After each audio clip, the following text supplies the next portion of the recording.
This hangout is on the air live. Hello, America, or whoever's paying attention to this, which is probably going to be nobody. Anyways, Mike Miller here, and I'm here with Santa Claus. Oh, wait. Hi. Oh, crap. I got Will Calligan instead. I wish I was Santa too, man. Think of all that stuff I could create, man. You already know, though, I don't have the imagination for it. You saw what Facebook said. Yes. I mean, you know, Facebook, once they say it, it's got to be gospel. So, yeah. What you doing today, man? What you working on? I am working on a Clash of Kings cover. Wow, that's awesome, dude. Well, it's kind of blurry. You can't see it very well, but it look good, though. Oh, well, thank you very much. That's always awesome anyways, man. What are you talking about? Well, you know that. I know your ego. What are you talking about? I've known you long enough to know. You know you the man. What? What? What? What are you working on? Well, I just got off the phone with Vox, and I've got to send him a bunch of high-risk stuff. And then I have a commission today I have to try to get done, which is some anime-looking girl flying on a Pegasus horse. All of a sudden, it's funny. I'm starting to get all this fantasy stuff all of a sudden. Like, it wasn't one of those things I usually got in commissions, but now all of a sudden it seems like that's all I'm getting. It's kind of weird. You got the mojo. I don't know if it's a cycle or something. Is that it? Well, you've been vilified by the right people. Oh my God, man! These people, I tell you, brother. I mean, the funniest part about all this nonsense. I mean, the funniest thing is this is probably the best thing they could have ever done for my career. I know. That's the kicker right there. It's like if you could just shut up and let alone, wouldn't nobody even, Will Calligan, who the freak is he? Nobody would have known. And instead you opened your trap and turned it into something that was. You know why? Because they can't handle anybody disagreeing with them. And they're gonna sad too. Yeah. And the kicker too with it was my disagreement with them was not like a huge disagreement. I guess it was 5 years ago. 5 years ago, it would have been a complete non-issue. Right. 10 years ago, all those same people would have been agreeing with you. Right. And that's the kicker. It's like you're trying to change science and you're trying to change the truth. I mean, just basic truth that even if you're not a godly person, this is the truth. You can't fight your DNA. That's not a right. Okay, so for people who don't know, Will got famous. Nobody in comics is famous, but Will got in trouble because there was some rapper or something who. Hold on a second. Will, pick it up.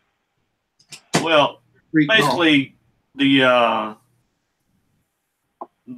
rapper or musical artist Drake had been on some kind of live show, and they had a transgender male who was dressed as a female try to force a kiss on him, and he refused to take the kiss. Now, I didn't even post anything on my Facebook page about it because I just thought, well, it's pretty stupid to begin with. It's basically sexual assault. Did Drake post this on Twitter with the Me Too hashtag?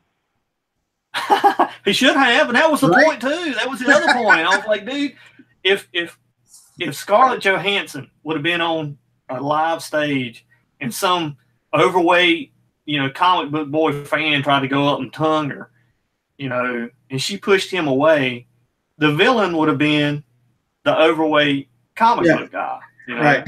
They would have been like, oh my God, he's trying to rape her. Look at what he's doing. He's violating her space. Yeah. And in her face. Yeah, right. In her face. And basically it turned in, just a nonsense thing of, well, he's transphobic because he wouldn't allow this dude to stick his tongue down his throat. Yeah. So dumb.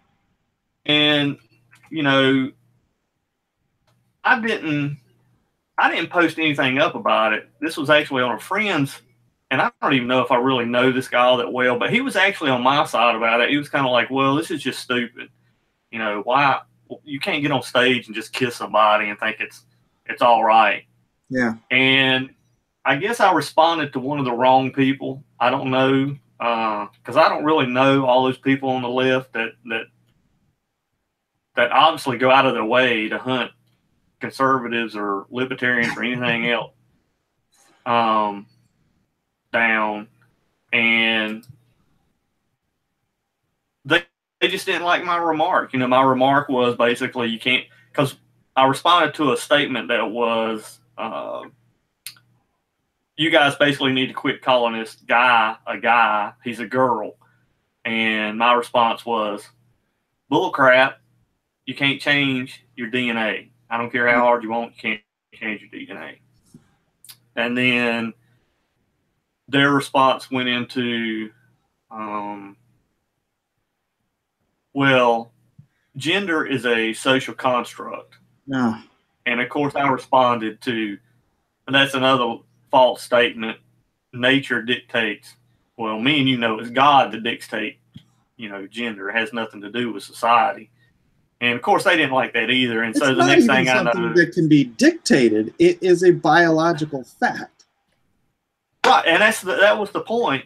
And here's the other kicker: there was another guy posting on that same post I was on, and he was ripping them apart. Like, you know, he was just like, "Man, I hate gay people. Gay people all need to die." You know, he was being very belligerent and very attacking. You know, very aggressive towards them, and it was crazy to me that out of all that post, you pick 5 sentences that come from me, which basically said nothing more but, you know, scientific fact. Yeah. And then of course, you know, the next thing I know, I'm getting all kind of PMs and messages going, "Oh my God, did you see what this guy posted up about you? You're a Nazi, you're a devil, you're homophobic, you're this, you're that." And it's people I've never even heard of, like some guy named Hazabal Mamalik. I don't know who the freak he is. I truly have no clue. And then there was some dude, and they make up these names that you can't even. It's like, where are you even? What reality are y'all living in? I don't know. Like, you can't even be yourself. If you come online and you're all these other silly freaking people, I don't know. It's like, if you're gonna at least go after somebody, at least use your real name. I mean, if you're gonna be man enough to post up all this stuff about, hey, you're a Nazi, you're this, you're that, at least stand by what you say. You know, don't hide behind some made up nonsense. And then, of course, you know, I didn't say anything about it. Particularly if you're a nobody. If, like, yeah, I mean, you know, if you have no web presence or fame or anything to back your name anyways, then why are you creating a fake name to exactly your agenda? And he acts like he was acting like he was some big dude in comics. And like I said, I never even heard of the guy. I mean, you know, I've been around for 25 years, and when I saw him, he was like this. He looked like he'd barely gotten out of high school, you know, and well, they know everything. Yeah, well, yeah, you know, that's a given. They have to know everything to get out of high school now. I think that's on the actual diploma now. I know everything, so we can rule the world. My teacher told me so. yeah, because my teacher told me and patted me on the back and said, "You know everything now. Be free." Oh, wait a minute. No, we're not done with the agenda making. You need to go to college. And once you get into that college, they'll make sure that you know everything. So, you know. And then, of course, too, my publisher, to begin with, said he had my back and he was, you know, he was going to take the heat. And I didn't post anything. I didn't say anything. I didn't fight back with these guys. I kept my mouth shut. The only thing, you know, was said to a couple friends and not. Did 5 or 6 hours after my publisher. Well, he ended up going, well, 5 or 6 later, hours later, he was like, well, dude, I have to let you go because I just can't, And I mean, he went into this long rant, and basically it was just somebody had gotten somebody had gotten in his ear and basically changed his whole perspective. I guess he really thought his company was going to die. Which the funny part is he's still selling my books on his website. So I was really? like, well, I mean, if I'm that toxic, why are you selling my books on your site? Like, because you made so much press, and now they're finally selling. Right. It's like, exactly. It's like now you're trying to capitalize on throwing me under the bus. And I even told the guy that I would leave the company to begin with. I offered up to go because I just didn't, because there are a lot of talented independent guys that are working for him, and I don't want to see them get busted or lose sales or anything like that. And but he was very, don't worry about it, we'll get through it. And but then, like I said, 6 hours later, he threw me under the bus. He didn't just kindly say, well, we're separating from Alpha Dog Studios. He basically... Oh, yeah. I read that. I mean, in his press release, it was like, well, Will Calligan hates all gays, and he's basically offended everybody. So, we're no longer going to have anything to do with him. I'm just going, wow. If you would have just done it in a professional manner, like, hey, we're splitting ways with Alpha Dog Studios. We wish them the best, but we just don't think the products are something that we can be associated with. Why did this even require a press release? Well, that's the other thing, and that was the whole point too. It's like it didn't. Well, you and I both know it was all about appeasing. Yeah. The left, they wanted, for whatever reason, and I've even told my wife this. I felt like I was probably already on the list, and they just really didn't have enough time to fart with me because I was so small. And I still was small at that time, so I don't really know. I guess it got to a point where they were just tired of seeing my name pop up. So the Bulldogs were released to try to tear me apart. Yeah. And they would have succeeded if not for, Megan Fox and Vox and all the conservative guys actually helping me out and stepping up against them. I mean, it was a huge blessing on that part, and that just goes back to show you, what the Bible says is true, that God, whatever was meant for evil, God will turn to good, and whatever weapon formed against me will perish. Because Sean, the publisher guy, he's kind of just vanished off the face of the, I don't know what's going on with him. I literally, for the last 2.5 weeks, I haven't seen anything posted from him, and I just saw something yesterday. And Randy actually said something to me yesterday about it too. He was like, man, I haven't seen that Sean Mack dude in a while. Until I got online today and his name popped up. What was it? What was it about today? I don't know. He was talking on some indie post about how you could trust his company to be there for you if you're an indie person and you want to do a good product. And yeah, I mean, I didn't respond to it. I'm just going, really? I mean, he's going this route, like, because he said, well, right now I'm looking for a manga book and we want some new artists to come on board. And if you sign with us, we have your back and we'll take care of you. And I'm reading this going, you should two and a half weeks ago. Do you not even understand? Yeah, that's like, it's all still on the internet. Like, yeah, it's like it's all still on here in black and white, and you're jumping the shark, brother. I don't know. And I think Randy kind of believes the guy's in a position now where he's trying to just salvage what he can, Yeah. And again, though, I think Sean is a good guy in essence. I think the problem was he just got wrapped up into something that really he should have stepped back and thought more about before he made a decision on what he was doing. Like I would have gave if it was me and I was in his position, I'd have said, well, look, I hear everybody's complaints. I'm going to take it under advisement. I'm going to think about it for the next week or two, and I'll make a decision as to what, in what direction Short Fuse Media is going to go with Alpha Dog Studios. That's how I would have done it. At least sit down and look at your options before you commit Harry Carey. He took what I would consider a very unprincipled action, so he's probably not a very principled person. Not that I've ever met him.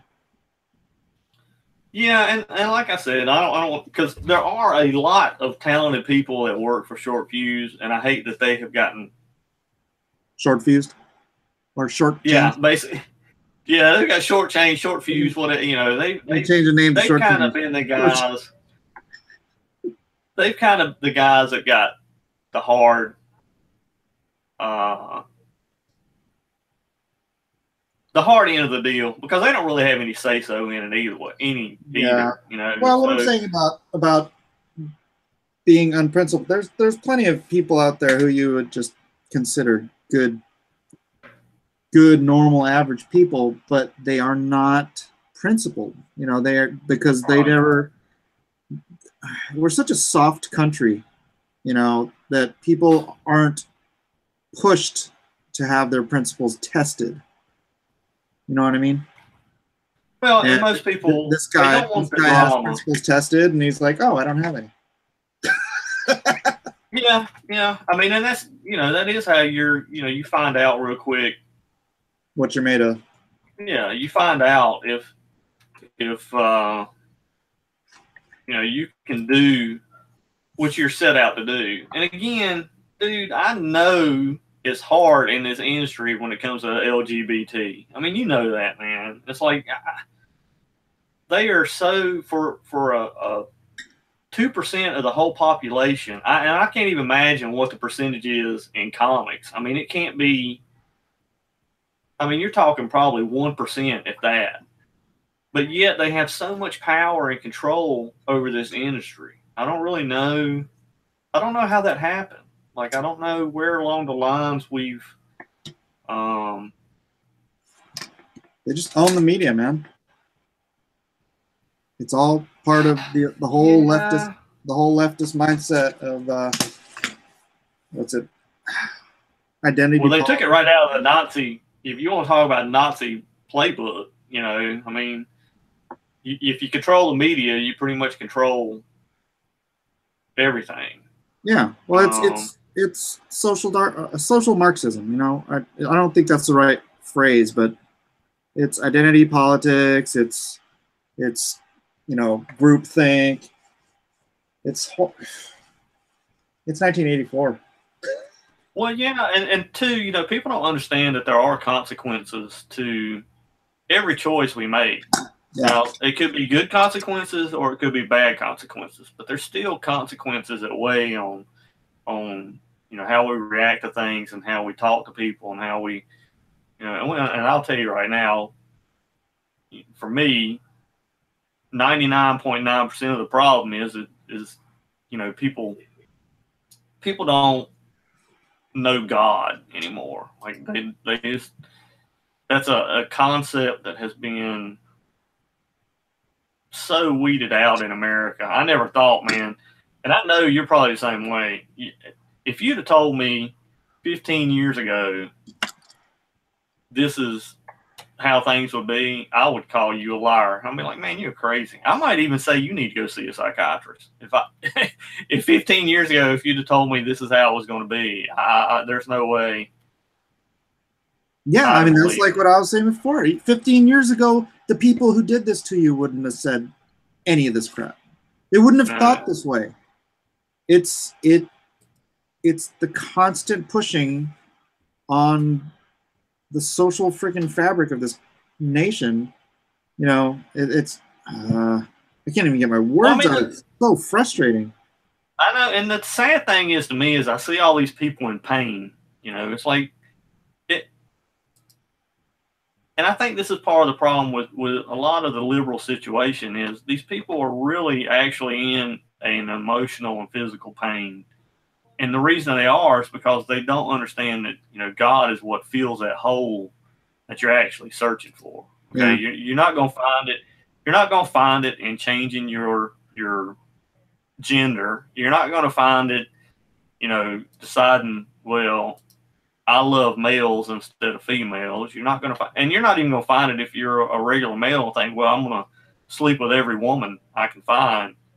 You're still not going to find it. I mean, you're only going to find that with God. That's it. There's no two ways about it, and you can't. That was the first thing that they attacked. That was the first thing they made sure that kids don't know anything about unless the parents are diligent about teaching, their kids what and who God is.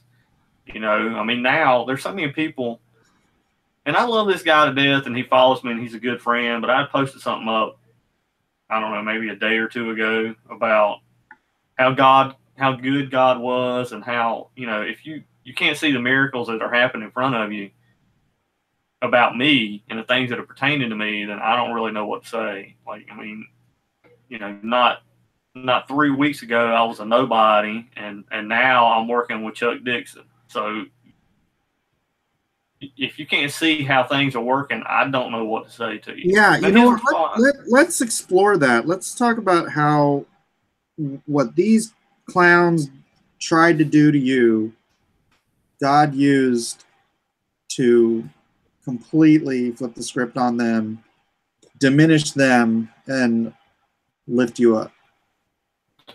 Yeah, I mean, it was such a, and I will say there were times too that my wife was getting really worried about the situation, because it had gotten to the point where some of these guys were being very violent, to say the least. They were very, oh, I hope his whole family is out in the streets and, they die of hunger. And, I mean, it just wasn't a good situation. And, there's times that you fear, like, man, God, what are you doing with this? Why are you allowing these people to just destroy me? I mean, they're basically, because and you can let me know if I'm over exaggerating this, but I really firmly believe that they really went out of their way to make sure I never worked again. I mean, that was my opinion I was getting from it, and that was just, just how vile they were being. That's their fascist mindset. And it had gotten to the point where we really didn't know what we were going to do, and that's when Megan Fox, she had talked to me, and she asked me to send her a bunch of stuff, which I did. And of course, then she did her article. And then things just blew up. It's like Vox started that 1 week fundraiser to do the books that we're working on now. And, he was shooting for just 70, I think it was like 7,500. Yeah, 7,500, somewhere around in there. And then it ended up getting almost 60 grand. Yeah. And then, of course, somebody else has started a GoFundMe. And then, of course, the people who are attacking me, which this is the dumbest thing I've ever seen in my life, they created a GoFundMe to battle my GoFundMe. Yeah. It was just the dumbest thing. I mean, and if you read it, it's like, we're trying to raise money to make sure Will Calligan never works again, or never. It's just like, what are you doing? Yeah. Like, what? Pretty much the dumbest GoFundMe ever. And it failed so badly. It only made $100, and it failed so badly that the lady who started it took it off of her social media. Well, and yeah, that's what I'm saying. It's like, it was so, and it was just so dumb. I mean, my thing is you just can't see how dumb this is. Like, do you not understand that you guys have reached a level of stupidity that's just not even. Yeah, and that's, every couple thousand bucks you made, I trolled that site and updated it for her. Yeah, well, brother, they were hating you, and I appreciate that too. I'm the type of person. I think I've said it before too. That look, sometimes you have to show people what God's doing to fight these things, because that's why God does it. And this could only have happened through God. I mean, there's no way I could have, man, and you know this industry. There is no way in the world I could have planned what's happened in the last 3 weeks if I wanted to. Nope. There's just no way I could have done it. And basically, like I said, it ended up raising $60,000, and I got the chance now to work with Chuck Dixon, which has kind of always been on my bucket list. He's one of the guys I've always kind of wanted to work with. So that was just another blessing that God gave me, was just the fact that, well, not only have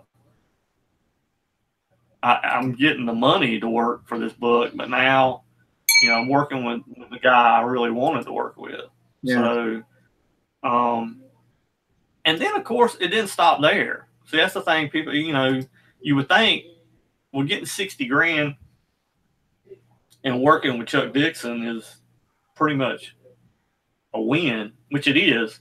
But, God doesn't just stop with, he goes beyond what you think is going to be the most, and so me and Vox started talking, and I didn't really know what I was going to do with the Gun Ghoul stuff and the Tech Lore stuff, because it was under the Short Fuse Media, which, like I said, they're still selling it on their site, which I've yet to figure out. And most people I talk to are like, well, if you're that, it don't make any sense. Like, why would you, if you're saying Will Calligan is so toxic, then, and why are you still selling his stuff? And it is like you said, now they're trying to cash in on basically throwing me under the bus. And so, but I was talking to Vox, and he was like, well, send me the stuff and let me look at it. And I mean, literally not 10 minutes after I sent it to him, he called me back and was like, well, I'm going to send you contracts, and we're going to go ahead and, and then, of course, I talked to him about the Freedom Forge stuff. And that's another great blessing that's come out of this, is the whole Freedom Forge idea. Yep. I think it was one thing that really kind of motivated everybody to actually start the company, which, and I ain't saying that's me, I'm saying that just everybody in general. I think it was something that it was just the right time. And I think Freedom Forge is needed in this industry so bad, man. I mean, it's just, it breaks my heart to see the industry in the shape that it's in. Yeah. I mean, we can't even sell 5,000 books anymore. Most books. And I mean, I never would have thought comics would be this way. I mean, you and I both know back in the day, 5,000 books was like an independent book. That's what indie guys were doing. They were doing 2,500 to 5,000 in sales. Not Marvel books, not DC books, not Image books. I know. And now they consider you a success if you're selling 5,000 copies, and that's just sad. I mean, you went from selling 5 million copies of X-Men that Jim Lee was on to what, 50,000 type? 50,000 a month now. If they're even selling that. Top selling comics, maybe the top 3 break 100,000. But that's still a long way from 5 million. I mean, and well, I understand back in the day. I draw Injustice, and digitally, it's the #1 comic on the planet. Different, new, and awesome. See, that's in bookstores, it's every time it comes out, it's a New York Times bestseller. But in comic book stores, it sells like 16,000 copies. The comic book market. The comic book market is a shrinking, growing old, dying off audience, and they're not bringing in kids, and they're not bringing in new readers. I mean, we've had this complaint 100 times, but like all the new movies that are coming out from Marvel, kids go into the comic book store and say, "Hey, I want a Thor comic," and they walk in and they're like, "Oh, it's a chick." And then, well, how about Iron Man? It's a chick. How about Bruce Banner as the Hulk? Nah, he's dead. And it's like, dude, it's like the first time in your 75-year history that you have mass appeal for these classic characters, and you whacked them all for. Well, and that you're mucking it up with just horrible PC stories. They just yeah. But you can't even set that's the funny thing. That's the funny thing. So if they were committed to one or the other, they could have, indoctrinated a whole new generation of kids.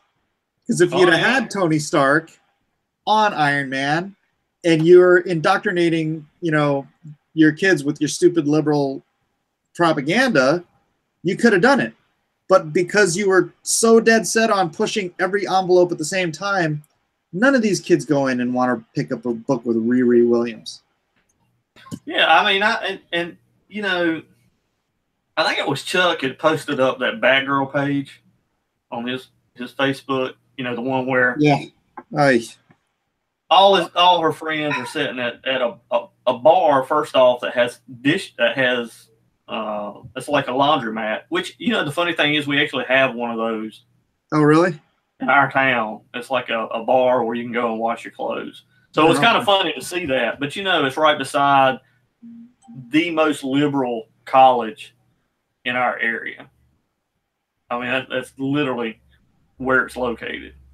So when I saw it, I was like, wow, I didn't know this was a thing. I didn't know that was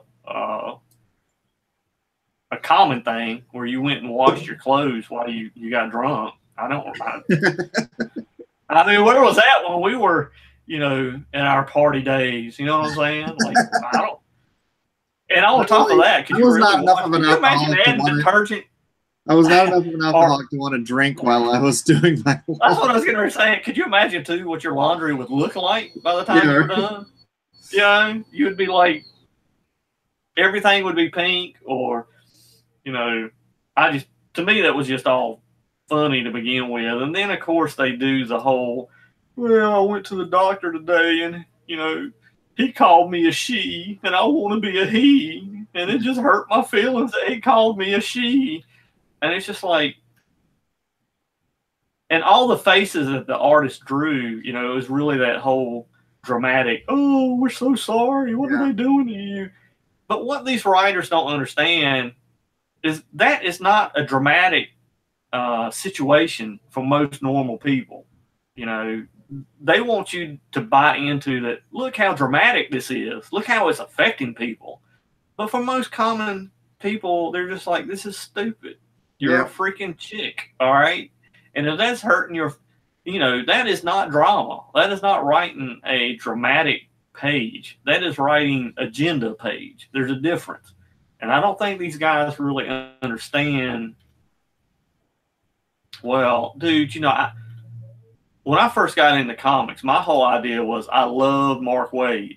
That was who I patterned a lot of my writing. But that was back when he was doing Captain America and Impulse, and he hadn't turned into a Looney Tune like he is now. And that's the other thing that breaks my heart is it's like, dude, Mark wrote my JLA issues. Yeah, I mean, that's the thing too. Is it's like, man, he's one of the best at what he does, but he's gotten so clouded now. Have you tried to read? Randy had bought that. It's a new teen superhero book. For Marvel. I can't remember who's in it. It's like Nova and. No, dude, but Randy couldn't even read it.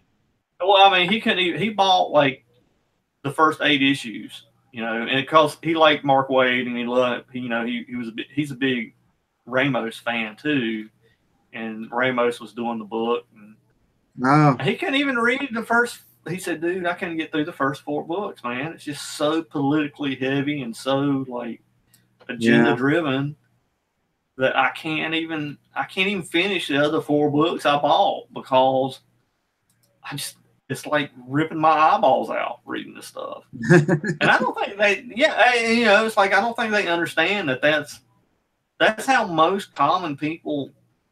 Maybe I shouldn't be speaking for most common people. I don't know. to me, I just know I can't. It's your average American. Your average American is not this agenda driven. They just want to pick up something to entertain, and not told that they're bad people for not buying into this crap. Well, that's the other thing too, is we've completely walked away from the entertainment value of the industry, and I think that's the biggest problem. Is you no longer use comics to entertain. You're using it to propagandize. Yeah, propagandize everything that's going on. And I know people say, well, back in the 50s and when Captain America during the World War II stuff, they used it as propaganda, and they push certain things, which, yeah, you can't get away from the fact that comics has to somewhat been on the forefront of, I guess. But see, back then, progressive thinking is not like progressive thinking today. Well, and also it's you didn't have the what was it, Green Arrow drug issue every freaking it was Speedy. Yeah, you didn't have 12 of those coming out every week. It's like, oh my gosh, this book's getting political, because it's never political. Nothing is ever political. So it was news when something was, and now it's like everything is just agenda-driven tripe. It's freaking. Well, wasn't there like something that came out on Thursday? The Justice League basically said Sean Hannity was like. I saw articles, but I didn't look at it. Tell me. Yeah, it has something to do. Well, basically, it's where the Flash on one page is talking to somebody, and he's referencing Darkseid. I mean, they're talking about the villain, but then they end up going to some degree something like, well, it's like Sean Hannity and Darkseid. They're all the same, and it's just kind of like, oh, bro, really? You just put Sean Hannity in the same level as Darkseid, the person who's he conquers worlds by killing people and enslaving them, and yeah, they're so deranged. Who wrote it? I don't know. Because I read the 2 pages, and then there was another page too that basically put down anybody who was supported Sean Hannity. Basically, like, well, these people are a bunch of non-thinking zombie people, and it's one of those things where you're going, this is who you are, you're putting your label on us, and it's just the opposite. We ain't following Rachel Maddows, all right? We're not nuts. And to be honest, I'm not a huge Sean Hannity fan. I might watch him once in a blue moon, but I'm not sitting there going to live my life by whatever Sean Hannity has to say. My life, I live by what Scripture says, regardless. Honestly, I when Combs was on there, it was my favorite show. Because I will say I hated Combs, though, man. I hated him too, but that's why it was my favorite show. Because before Fox came along, my favorite show was Crossfire, because they'd have people on. Crossfire used to be good back in the day. Yeah, discussing the issue, and after that, Bill Maher's old show on ABC, Politically Incorrect, was like candy. I watched that show too. Yeah. And it's crazy how much he's changed. Yeah, but that's why. Well, because on ABC he usually had 2 conservatives and 2 liberals or leftists, and then him as the leftist moderator, right? But on his show on HBO, it's always 4-on-1. So you'll have, even if you get the one. Yeah, you'll get. Yeah. Sometimes you're not even lucky enough to get the one on there anymore. So, but that person will be the conservative punching bag for the week, and then everybody else will just laugh at how stupid they are, and then the audience will laugh at how stupid they are. But Politically Correct was this way more even-handed talk show, and I dug that show, and that's why I liked. I did too. I used to watch because it used to come on really late too. I think it was like midnight when it came on. I mean, it was. Or at least that was how it was here. For whatever reason, it was just almost like a talk, when you expected late night talk shows to come on. Yeah. But I used to love that show, and I used to think Bill Maher was pretty funny. And now I will say there were times that he'd talk about Jesus because he's such a stout atheist. But I will say, when he did that one movie where he was, I can't remember the name of it, but it was basically him going to different religions trying to prove how stupid and wrong they were. Religion, but he actually, yeah. But I thought he was, at least he showed both sides. He wasn't like he is now, man. You can't even listening to him is like just gravel to my ears. Like I just can't. You know what I'm saying? It's like he has the talking points. Yeah. To everything. It's like Michael Moore. Like, why would you ever watch any more than one Michael Moore documentary? There's no reason, because it all is going to say the same thing, And you and I both know, I think the dude just hates America. I don't really know. And see, that's a kicker to me too, is it's almost like I feel like these guys just, they feel like America has to change into what it was never meant to be. We were never meant to be socialists. Never. I mean, that's just, you can say what you want, but that is never, that was never the intent of the forefathers, or anybody in their right mind. I mean, it takes all of, well, I mean, dude, it takes all of 5 minutes to understand government is crooked. All of them. Okay, I believe every politician to some degree is crooked as crap. And you're wanting to give these people more power. Like, why? Anybody with common sense would go, why do you give more power to somebody you know is evil and crooked? That makes zero amount of sense. And it's funny to me, the liberal people even know, they might not, and I'm saying subconsciously they know, because if you watch all these new shows they do, like I tried to watch what that Carbon show that came on Netflix.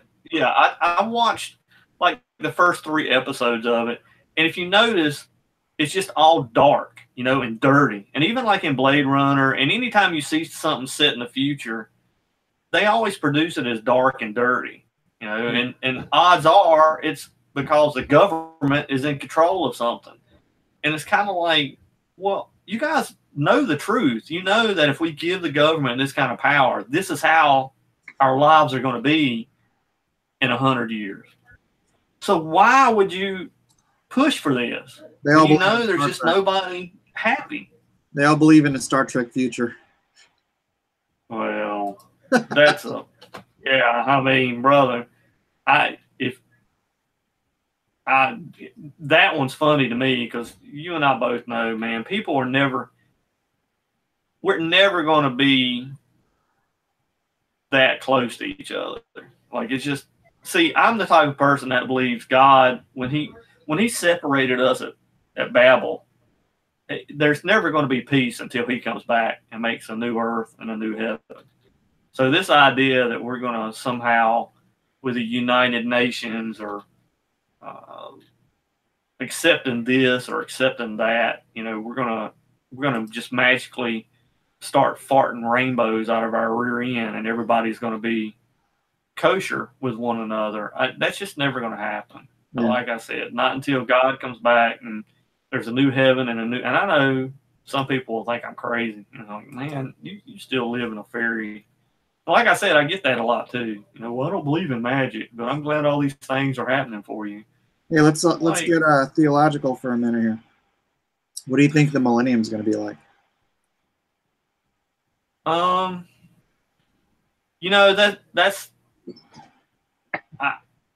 That's a tough one, man, because I know we're supposed to have peace, and we're supposed to, we're going to be ruling, and I think a lot of times people don't realize that not everybody is saved during him. You know, we have non-believers that are still in existence because Satan is loosened for what, 1,000 years, and that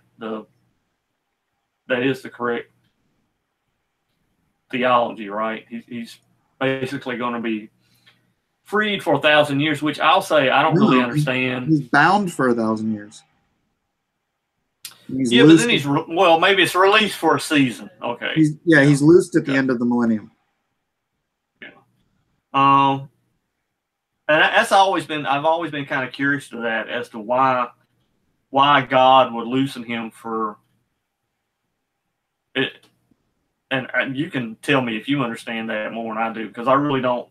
To me, I don't really get why, and I know it's not my place to get it. I just have to accept it. Well, I've tried to study as much of the descriptions of the millennium in the Bible as I can. Sorry, this phone is annoying. Yeah. Oh, hold on, it's my wife. Yeah. Hello. Hi. I don't have any idea, but his phone doesn't work. No. You lost him?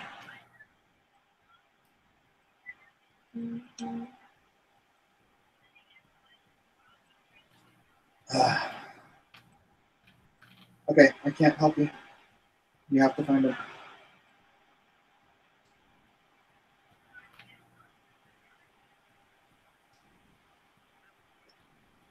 I have no idea.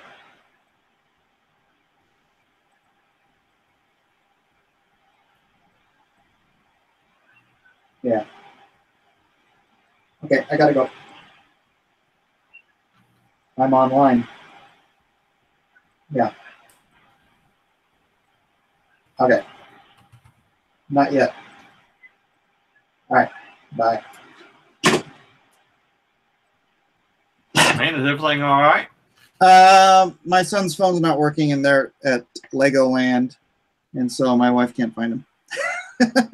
Oh, well. There's nothing I can do about it because his phone's not working. So. That kind of sucks, though. But it's Legoland, man. You know, kids will. Yeah. I would. You would what? I mean, I'd get lost. Oh. My wife and kids would be like, "Where's Dad at?" I don't know.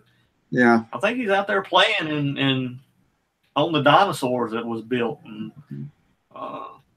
but all right, so the millennium. If you know something more about the millennium than I do, I'm all for getting some knowledge on it. Because all right, well, for me, it's always been the mystery to me is being why Satan is loosened, after the millennium. Well, you have to think about it as the next dispensation of God on earth. Right. Right. The first dispensation ultimately was God walking with Adam, right? And then the fall, and God sort of,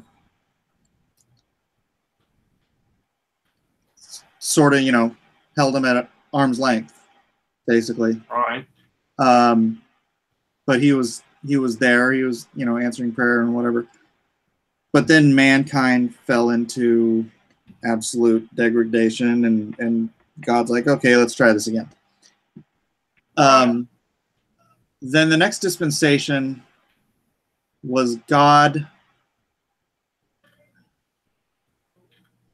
Well, I don't know if these divide up into specific dispensations, but you have. No, but I know what you're saying. Yeah. So the most recent dispensations lasted is the Holy Spirit on earth, right? Right. So before you had God on earth, and then for a time you had the Son on earth, and now you have the Holy Spirit on earth, right? Right. The next dispensation, the Holy Spirit leaves, right? That's the tribulation. The Holy Spirit leaves earth. Right. Jesus comes back. So you have Jesus on earth again for 1,000 years, reigning as the King of the world from Jerusalem. Right? Right. So every dispensation is basically in one way or another, a revelation of man's ability to cope with, or not cope, but I don't know the best words to use for this, but to relate to the dispensation of God that is present in the world, right? So for 1,000 years, people won't have the Holy Spirit in their heart telling them, acting like the superconscience, that it is for us now, but they will have a physical presence of the creator of the universe sitting on a throne in a real city, in a real country, on this planet. Right? They'll be able to see him on TV being like, be good. Well, too, his people will be in charge. That's the other thing. Well, I mean, and Christians will be in charge of, that during that time period, based on Christ, not. No, Jews will be. Well, I guess when I say Christians at this particular point in time, they're because gone. they're. Oh, so you don't think we're there at all during the millennium? No. If the rapture is correct. That's the first time I've heard that. That's the first time I've heard that version. And I know there's a lot of different things when it comes to the tribulation and being. Well, I mean, keep in mind, there's some that believe. The scripture says, and it's like everyone thinks there's going to be this, this magical, everybody's going to obey. The scripture says that there are going to be nations who refuse to pledge fealty to Christ. And their punishment. Sure, I agree with that. Yeah, and it has to be an annual fealty, right? So it says if a nation does not, and I'm using the word fealty, that's not the word that's in the Bible. It's like, I can't remember what the actual word is, but that's the basic concept is you pledge fealty to Christ once a year, right? And if you don't, your nation will have drought and famine and, plague or whatever. It's like, it's going to be this very obvious, truth. Yeah, you're basically. Right? It's going to be like, once a year you do this, or this crap is going to befall your nation. And I don't know, after 1,000 years, and I don't know what the lifespan of people is going to be at this time. But they're. That was another thing I never really understood either. It's like. But that's what I'm saying. I think we view it as this spiritual. Oh, God is going to be on earth, and everything is going to be different. But I'm like, everything's going to be the same as it is now, except God on earth is not within us. He's sitting on a throne someplace else. And you know what? God was. I'd say that's the first time I've heard that kind of theology. Not that it's wrong. I'm just saying. You know what? Nobody ever teaches on the millennium. Yeah, I think some of it has to be. Yeah, I don't. Dude, pastors nowadays. I mean, you're talking to somebody that went to seminary, and pastors today are so. I don't want to say brainwashed because that's not really what it is. It's this idea that. The only way you're really going to be able to reach people is through kindness. Hey, which completely goes against Scripture. Jude tells us very specifically that some people you have to scare out of hell. This isn't. This is a war you're at. This isn't some. And that's another thing I don't think people understand, that you're actually in a war right now. You're not. You're fighting. You're not. Just sitting on, and if you are just sitting on the sidelines, then there's a problem. Yeah. But I think too that and how many times do you even hear pastors talk about spiritual warfare or, even sin today? Man, we've probably went to 6 different churches before we found the one that my wife is at now, and every single one of those churches. Every single one of them was about this whole feel-good Christian mentality. And I'm not saying that we shouldn't carry joy, because we should. No matter what situation we're in, we should understand God's in control. And really the only thing that's important is what's coming to us when we leave this place. Okay. But too many people, and I know I'm assuming you have the same situation out there, that, you know, you have many pastors who would rather preach like Joel Osteen, you know, Yeah. and that's just not. So that's why they don't talk about the millennial. You know, you're talking about God coming back, and during Revelations, it's very clear there's going to be bloodshed. This isn't going to be some rose-colored, oh, I'm back, so everybody love me. You know, it's going to be, God has to take the reins. There's going to, you know, there's going to be war, and you're going to have to, and he's going to be victorious. That's not even a question in that, but it's the whole idea of God's not, when he comes back, he's not coming back to be a hippie prophet. Okay. That's not, you've completely lost the idea of what Christ is. He's going to come back to set up his kingdom on earth. And the people who don't want him setting up his kingdom on earth are going to have a problem. Right. I mean, exactly. You know, and they're going to do everything they can in their power to try to stop it. And that you and I both know. Yep. So that's not going to work. Yeah, it's going to be bloodshed, and it's going to be, it's like you said, you can either give to me once a year and prosper, or you're going to feel wrath. Yeah. I mean, there's no two sides to it. Yeah, and there isn't going to be this, you know, oh my gosh, why does this stuff happen to me? You know, it's like, yeah, you're going to know. You're going to know. But that's what I was saying. Yeah, is like, not going to be any after 1,000 years, a third of the people still choose to reject him. And it's the same thing that happened in heaven. You had Lucifer and the angels for God in an eternal, timeless state, face to face with their creator, who they all knew was their creator, and they rejected him. You just can't save a third of the people. Yeah, and that is kind of a crazy thing. Yeah. And I think too, because Paul talks about it, and this is because I've had this conversation with people about, well, I can't stand this whole idea when people talk this, you know, if I just keep working hard, I can change my state. Because Paul tells us that God creates some for this and some for that. You know, some of us are made of gold, some of us are made of Now, that's not saying God can't turn you from one to the other, okay? But what I'm saying is, some of us are born poor. Now, that doesn't mean we're going to stay poor. And we can't question why God does these things. You know, this whole idea, because I'll be honest, there's been many times, especially, you know, 3 weeks ago, I was going, what the freak, God? You know, I didn't even bring you up into the conversation, and they're persecuting me. Like, you know, and I don't mind being persecuted, because Christ went through a whole lot worse than what me and you will ever face.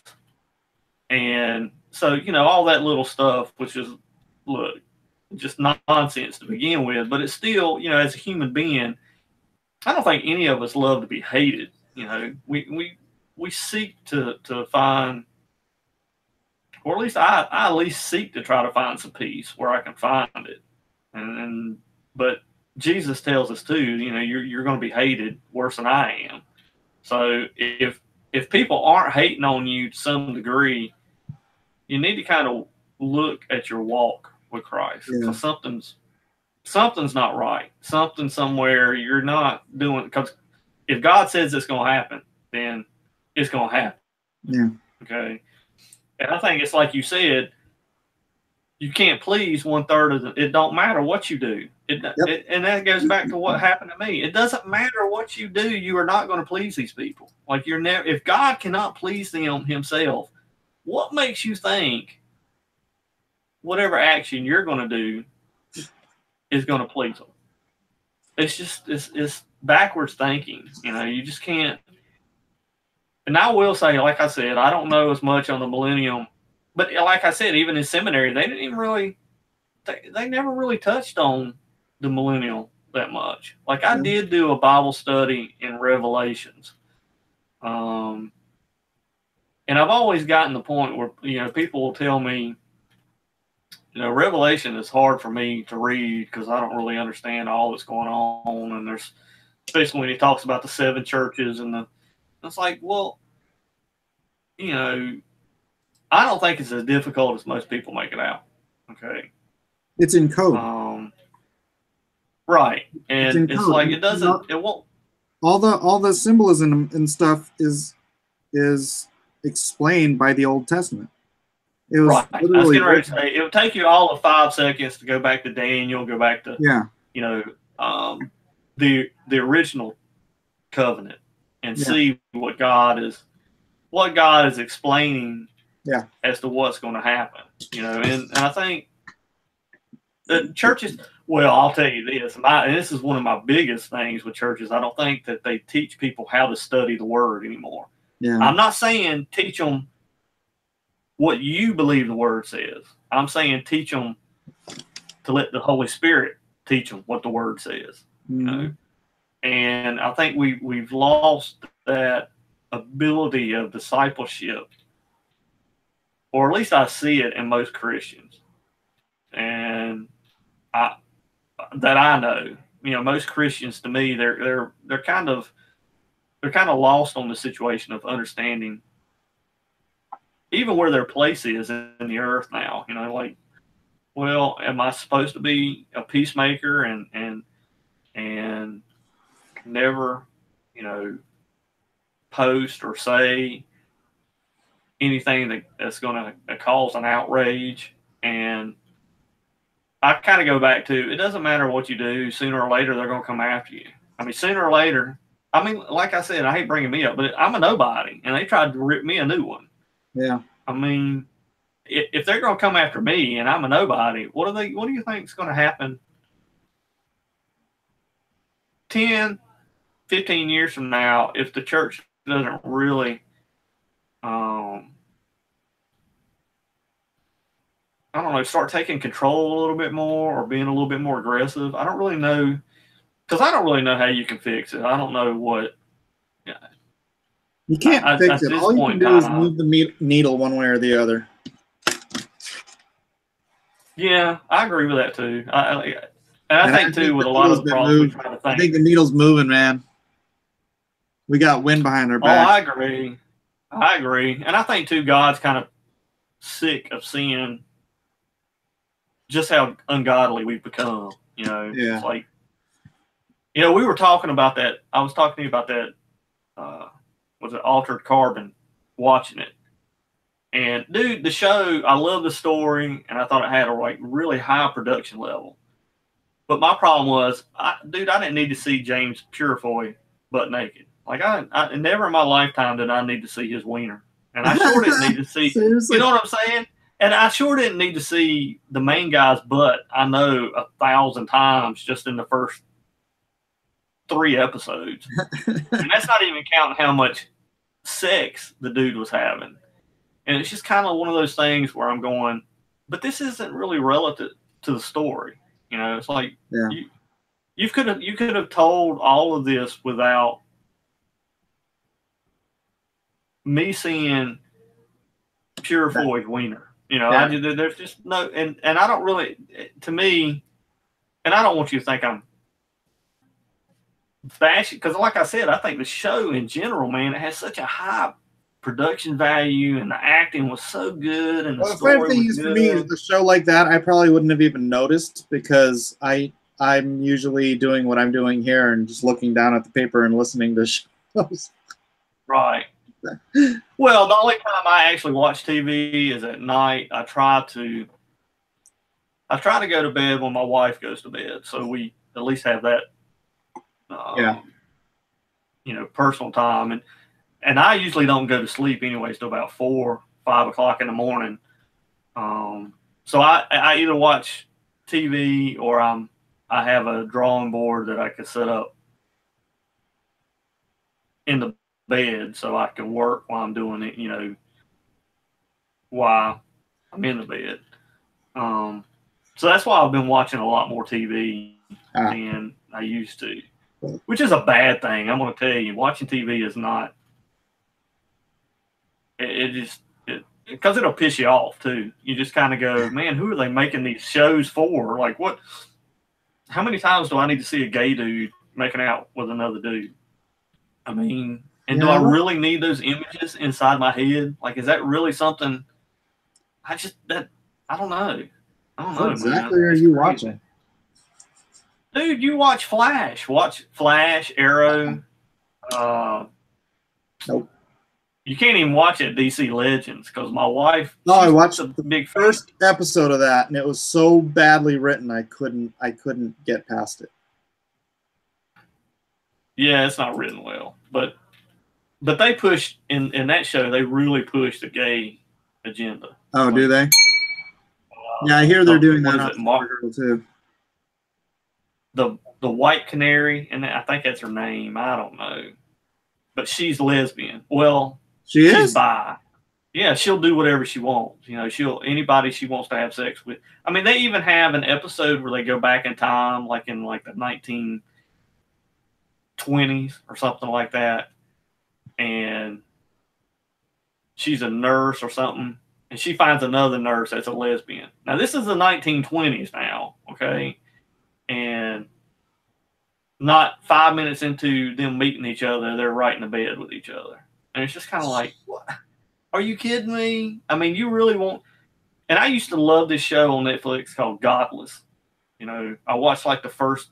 Again, it's one of those things where you watch the first 2 or 3 episodes and then you just can't. It's so agenda-driven that you just can't watch it. Basically, I watched it. It was great. Yeah, I mean, it's a great show, but here's the thing, dude. No lesbian female is going to be a sheriff in the Old West. I don't give a crap, you know, what your thinking is on this, but that would last all of 5 minutes. And I say that because not just of the town, but of the outside influences that would come into the town. Okay, they would string her up in a heartbeat. I mean, no, I think in Godless you can get away with that because there were like no men in the town. It's like Wonder Woman being prison gay. Yeah. Well, I understand that. Was the funniest. That was the funniest failed political agenda ever when they came out with that. That well. They're lesbians on the mascara because there are no men, so they have to be lesbians. I'm like, so they're who is Rucka? And he the one writing him and Gil? You literally just made them all prison gay because the moment any Amazon steps foot in America, they hook up with a dude. Yeah, it's like, man, and that's the point. It kind of goes back to like that whole agenda is just so stupid. You know, if the fact of the matter is. You're basically, because you used to fight, you know, well, if you're homosexual, you were born that way. You don't have a choice. And then now, it's just like you said, well, she's prison gay. She didn't have any choice. She had to sleep with another woman or heaven forbid you be abstinent. I mean, I don't know. That's such a horrible word. I know.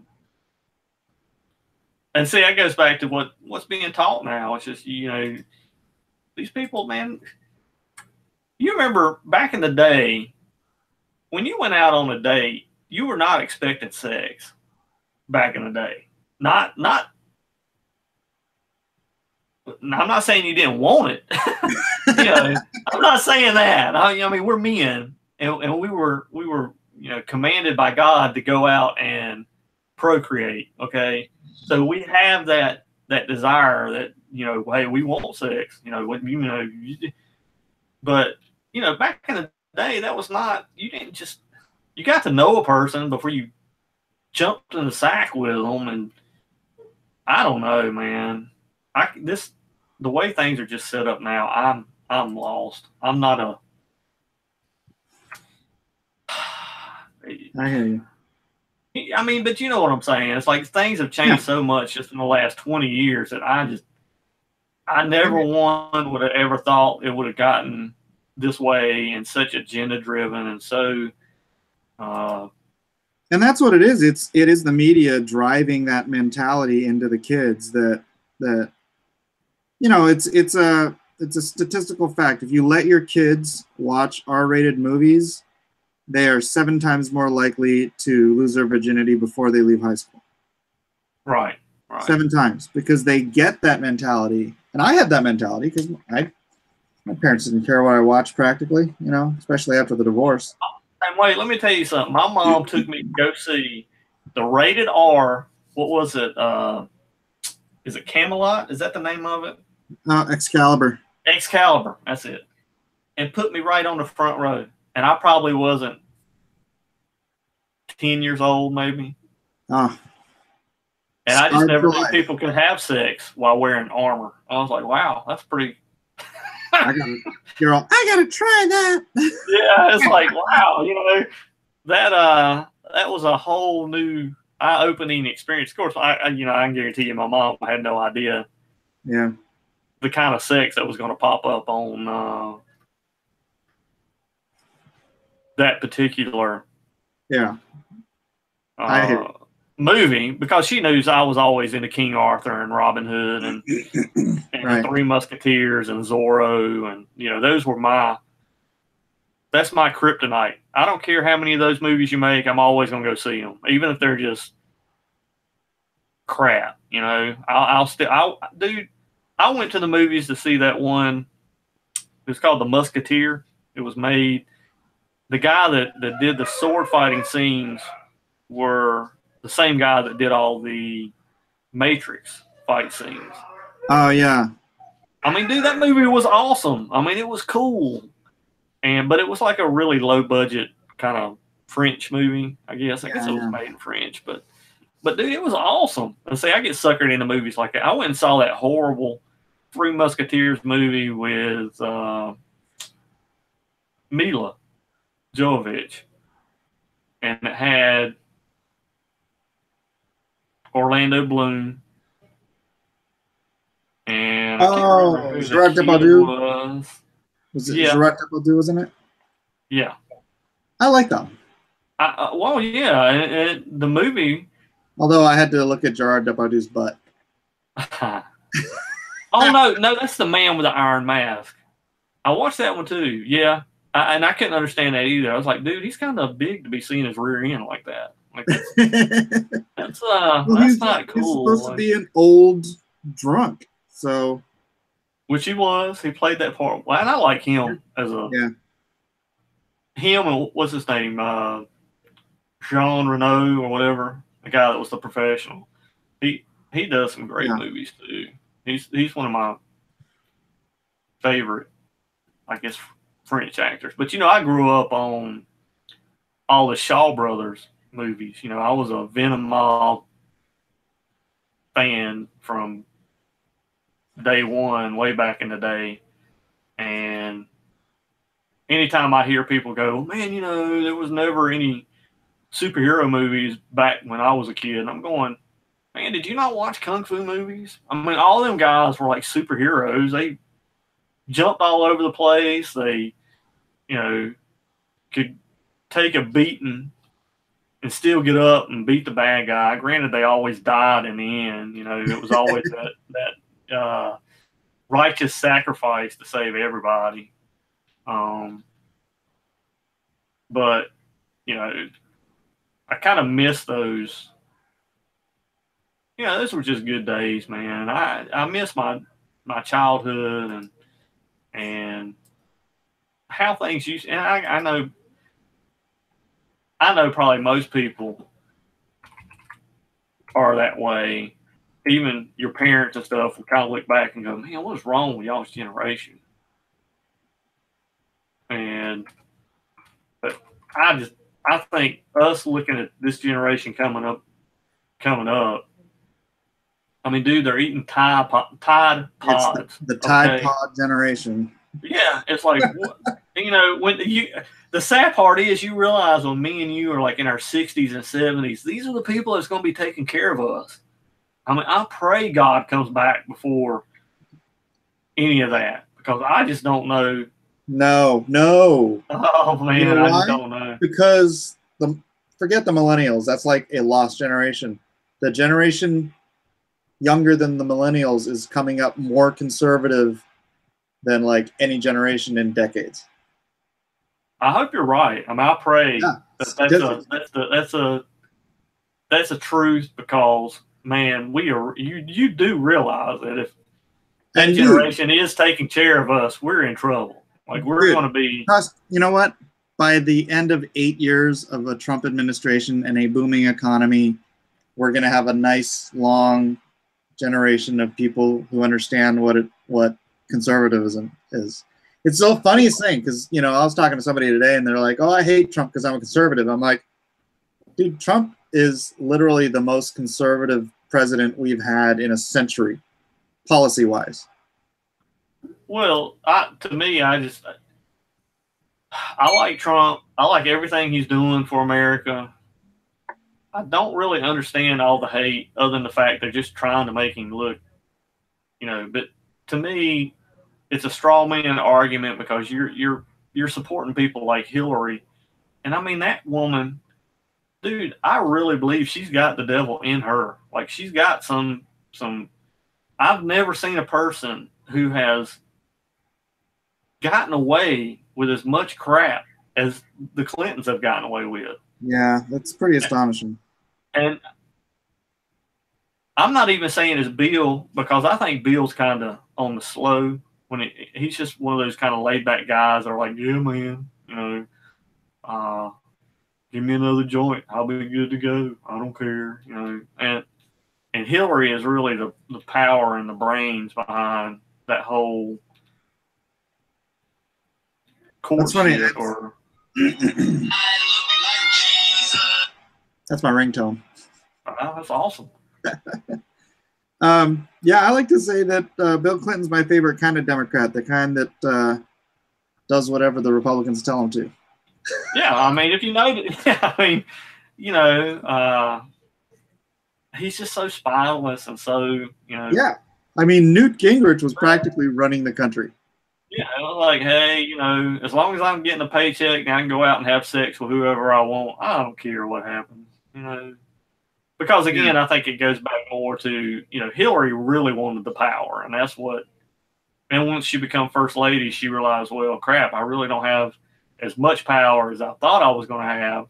No, wait, don't you remember when she became first lady? She went out and tried to do Hillary care, and it was I remember. It was such a bomb that they basically backburnered her for everything else. Well, I remember too her going to the Senate and Congress, and me going, why is she talking? To these people like she's an elected official, and it was just that was a crazy time. That was one of those. I don't know really. I think the problem was we just had too many conservative presidents at that particular point in time, and the country was just we just had something new. George Bush, he wasn't conservative. Well, I agree with that. I think the dude was freaking. Look, you're talking about a man that sent me to war, dude, and then stuck me with freaking drugs that basically destroyed my body. So I agree. The dude, all of that stuff, and you and I both know most of it has to do with being a puppet anyways. There's higher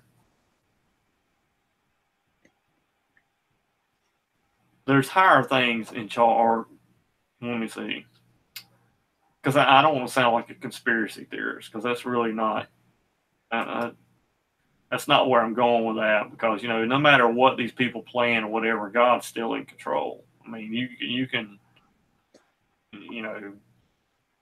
it's all going to fall down into God's plans, regardless. But you and I both know that. What's his name? Soros. I mean, that dude, yeah, you can't get much more evil than that guy. Like, you're talking about a guy that sold out his own people to the Nazis. Do you not understand? This is a guy who willingly burned his own people's homes down and would turn them in to people he knew was just going to kill them. And he's now trying to control everything that comes in and out of our country. And liberals have no problem supporting this guy, which I don't understand. Like, to me, that's you talk about Nazis, yet you got a guy who basically was a Nazi. Yeah. I mean, and he was the worst kind of Nazi because he was a Jew that was a Nazi. Like, dude, you know, I don't know. See, that stuff drives me crazy, man.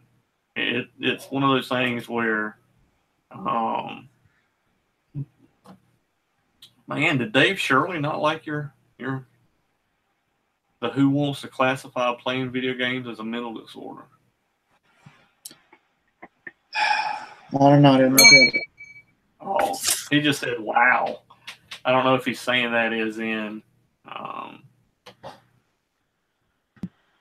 can't believe you said that, or, you know what I'm saying? Like, and that's the sad part about Facebook nowadays. You can't tell if people are actually for you or against you when they post things. Like, you can't, dude, I meant to tell you this too.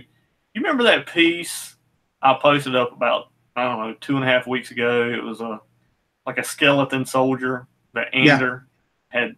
Man, I got a post from a Christian, or she claims to be a Christian. I'm going to read it to you because I was like, man, oh my goodness, dude. You're talking about reaching for the stars. And this is some of the problem I always kind of had with Christians in the first place. Whenever I've done any kind of art or done any kind of, you know, and I'm sure you've probably gotten the same kind of reaction from people to some degree. But let me get to where she's at. This is our first statement. You draw something like this, yet claim to be Christian. And I was like, oh. And I responded, I was like, claim, what about this takes away my salvation? Because I don't really understand. And then she posted, it seems pretty violent and almost demonic. I'm going. So my response was, so no violence or demons in the Bible? Like, I don't. And then she wrote this, to be Christian is to be Christ-like. That's what I was taught. So would Jesus draw like this? If you drew like this to illustrate a Bible story, that's one thing. I just don't see how gore is compatible with Christianity. I'm a believer, but I don't use the word Christian. It's a label that I think is way overused these days. There you go. And I believe if you truly are a Christian, your deeds should speak for you. You don't need a label to announce it. Dude. You just answered your own question. But is that not the craziest thing that you've ever, I mean, yeah. I don't, and to me, I'm looking at the piece and I'm going, I don't really see how it's demonic, other than you think maybe his eyes are glowing and that maybe he's part of the undead and that's what makes him demonic.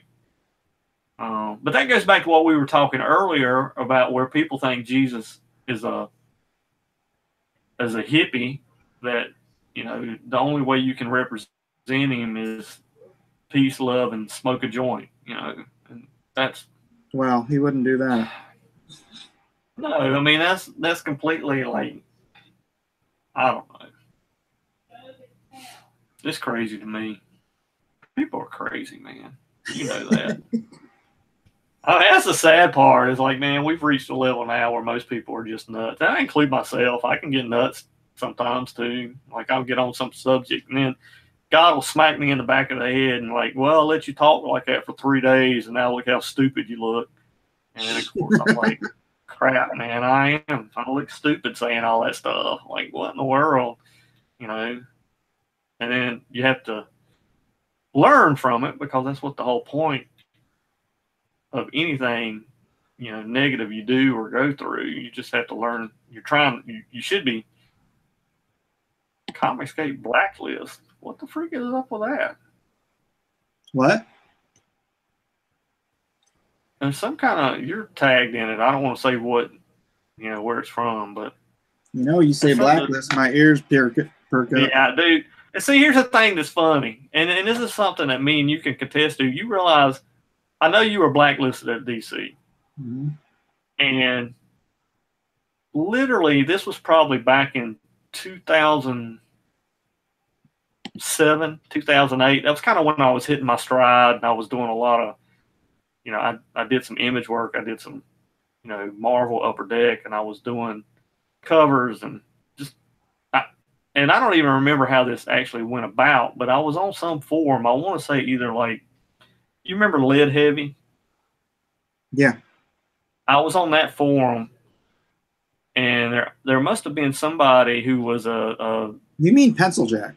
Yeah, Pencil Jack. No, Lead Heavy. It's the one that had like Scotty Young and when they started their own thing. Yeah. It had Sanford Green and Ed McGuinness. Yeah. One more, I can't remember. Karan was on it. But it was a pretty huge forum for artists at that particular point in time. And I wasn't attacked online. I actually got an email from one of the editors at DC. And he was basically like, well, you're never going to work for DC. I'm going to make sure you're blacklisted and you'll never work. And I was like, okay. I mean, because at that particular point, I wasn't even good enough to work for DC. So for me, I was just kind of like, well, okay, I never really had a desire to work for DC either, but thanks for going out of your way to let me know that you're gonna blacklist me for Who was it? It was I can't remember the name of the guy, but it was something to do with homosexuals. And that's funny because it seems to me like that's what I'm running into every time I'm attacked. It has something to do with the homosexual agenda. Like it's like it's and 90%. I can't even remember. I think it might have just been something where I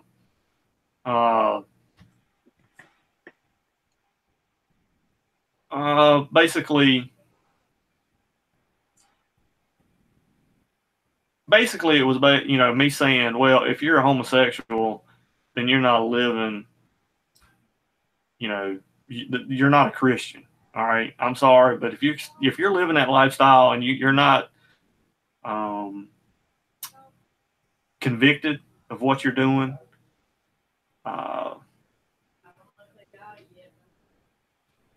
then you're not a Christian. I'm sorry. And I think, if you're not a Christian, well, you're going to hell. I can't help that. That's God. God says, either you believe in my son, you believe he, died and rose on the third, and he's sitting at my right side.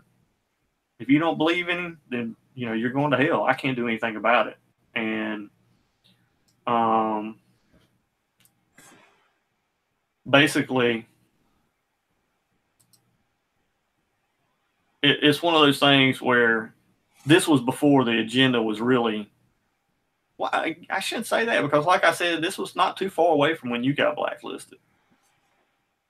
Because I just remember when it happened to me with him, I was kind of like, well, I've never worked for DC, nor have I ever sought it out. Where you, on the other hand, you had a closer relationship within the industry, that company, and you were actually doing something.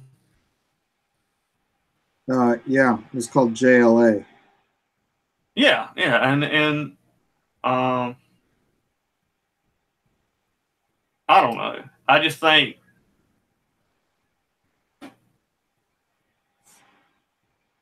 I don't know. It's one of those things where it just kind of surprised me. I was like, man, I'm not big enough. It goes back to kind of like what happened, it's like I'm not big enough, game out in the field for you to be hunting me like that.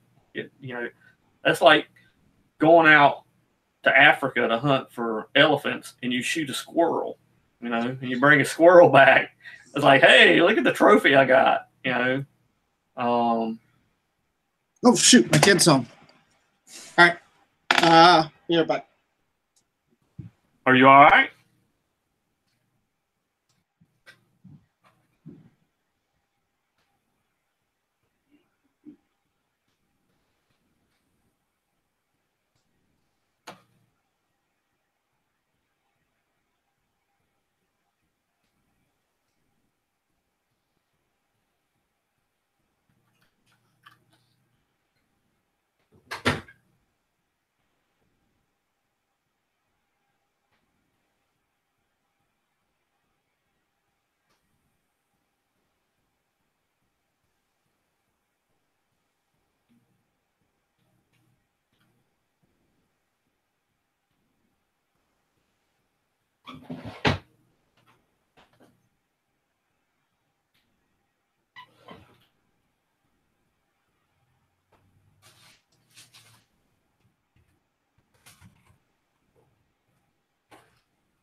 I got my registration sticker.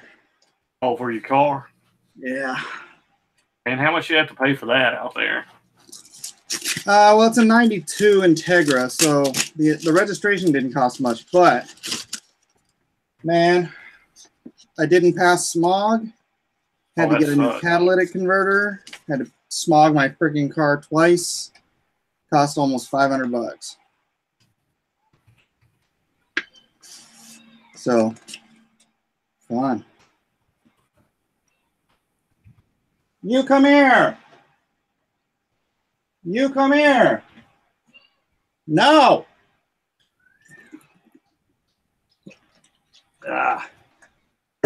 So, what were we talking about?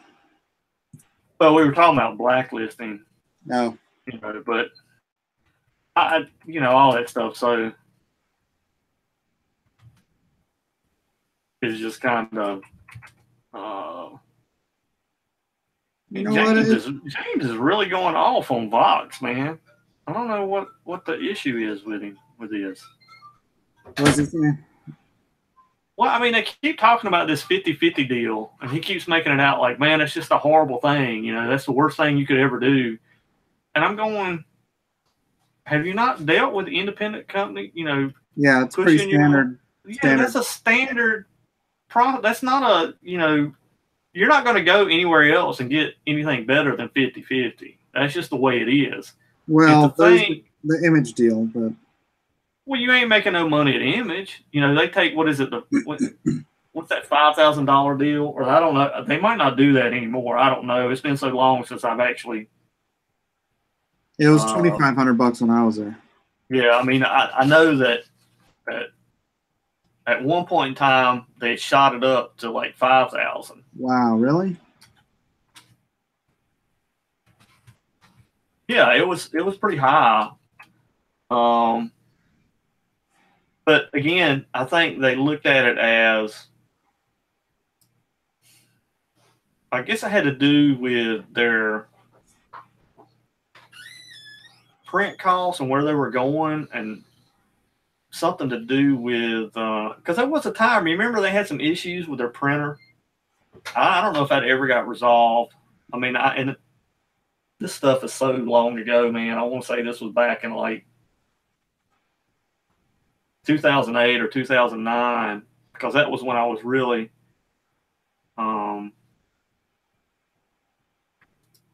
looking to do creator own stuff with somebody. And I don't know, it's like I'm reading some of this stuff, and what is Vox offering? And what he's saying here is not really what Vox said to me. You know, Vox. What did he say to you? Basically, right now, me and him are on a contract for just to do Gungle and Texplore. And basically anything else I want to do, he's basically giving me the green light to, you know, as long as it's quality product, you know. And the whole idea is they handle print and distribution and marketing, you know, and basically they get a 50-50 split on the back end. And he pays you money up front for the products. It's not a whole lot, but you get some money up front. Which is he going to free start your gun goal? Yeah, I mean, all that stuff is he's handling. I'm not dealing with, and that's the other thing. It's like I don't.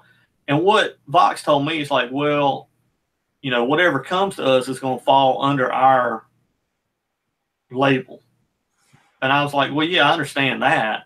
You know, it wouldn't be Freedom Forge Publishing. It would be whatever that it is, just like Image, you know. Freedom Forge is supposed to be a publisher. That's what I thought. I was like, but James is making it out like we're trying to make it into a. I guess we're raising money to print our own. I don't know. I don't know what I'm confused a little bit as to what he's trying to get. Is this Hudnall? Yeah, it's like I don't know what's going on there. Like,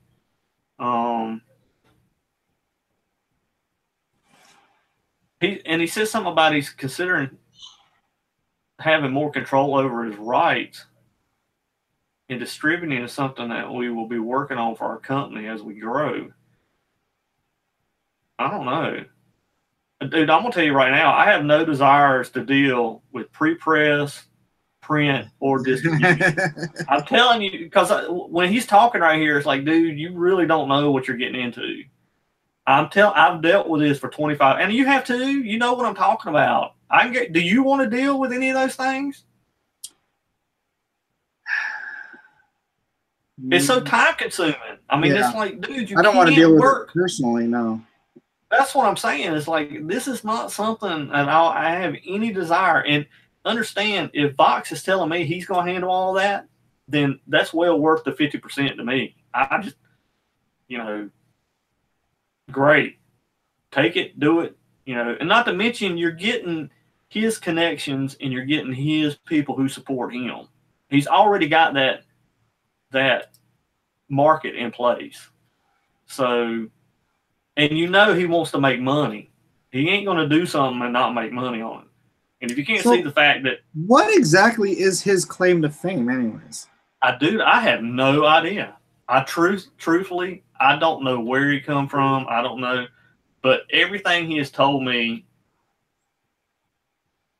he's got money backing him. Like, he has some very high rollers that are paying crazy money to fight against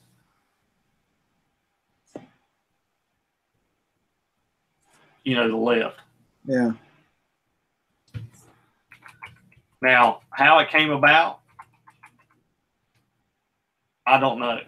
I just know, and here's the thing too, and he did something last night that I've never had a publisher do. You know, he called me last night and he was basically like, I know you're not going to get paid for this stuff until next week. It might be the middle of next week. And I know that things are tight.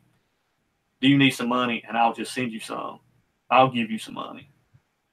And I was like, well, it'd be nice if I had at least $100 in the bank just to make sure, you know, we're not hurting as a family.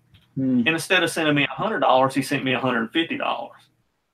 And it's like, have you ever had a publisher do that for you? Just, and then go, well, you know, from now on, you know, whenever we do anything, you'll at least get $300 up front for, you know, whatever product.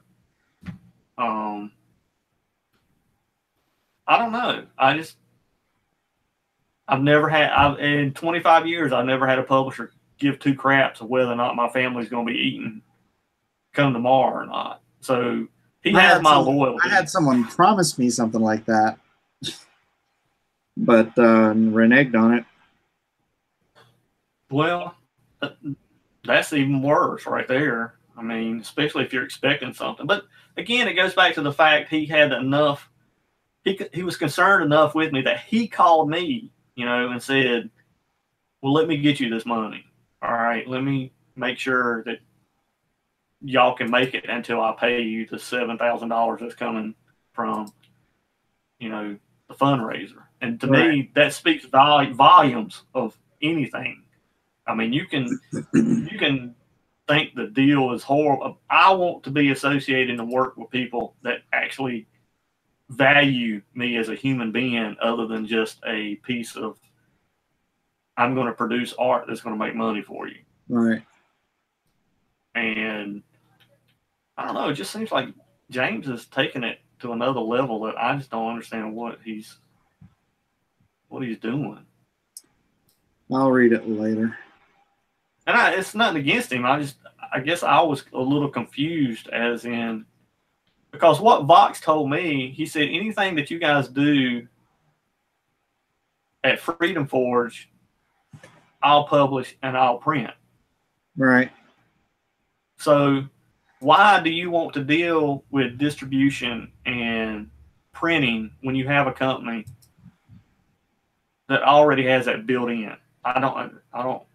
Well, some of the guys in Freedom Forge are guys who've published stuff on their own before. So, well, to me, it's just like I said, distribution and printing and dealing with printers.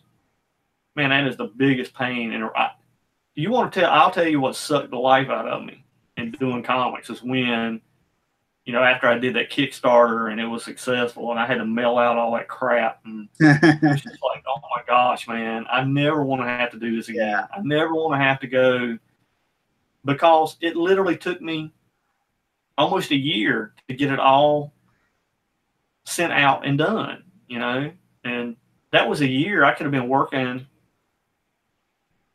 on actually producing something. Yeah. I hate fulfillment. That's what fulfillment houses are for.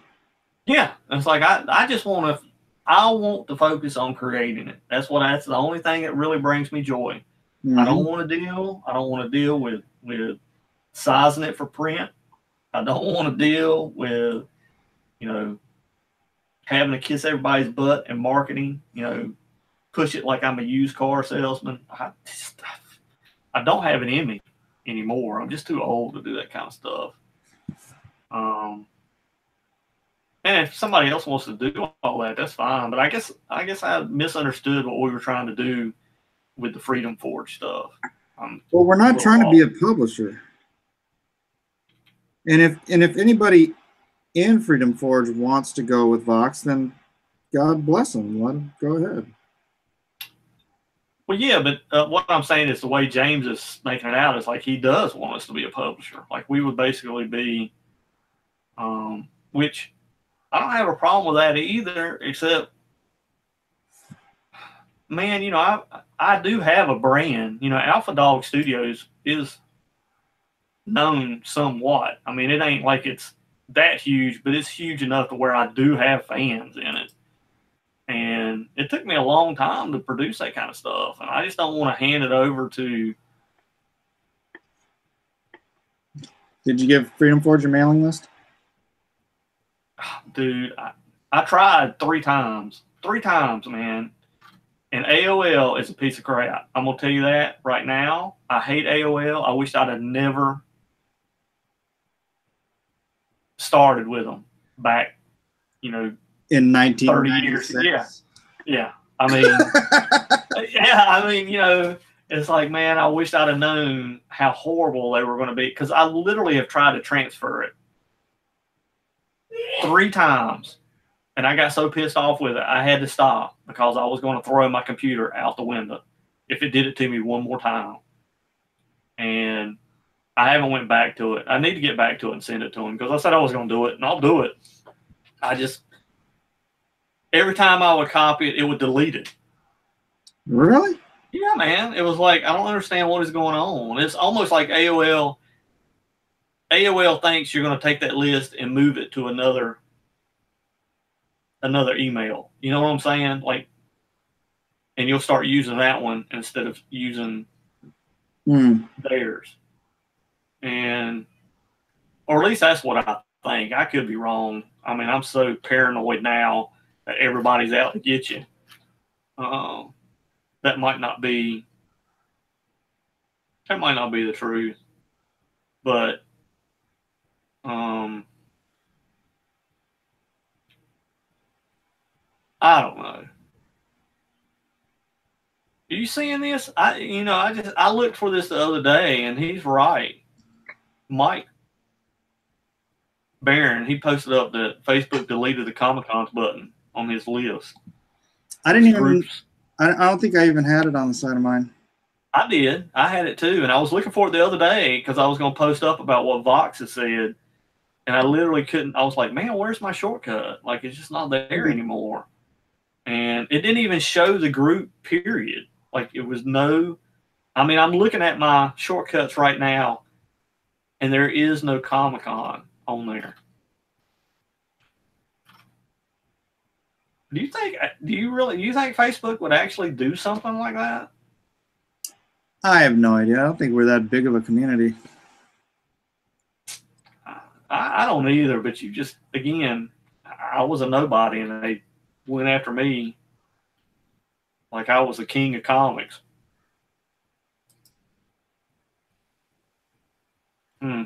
James's first post seems legit. What's what now? Which is his first post? That's just where he says he heard back from Vox what the deal is, blah, blah, blah.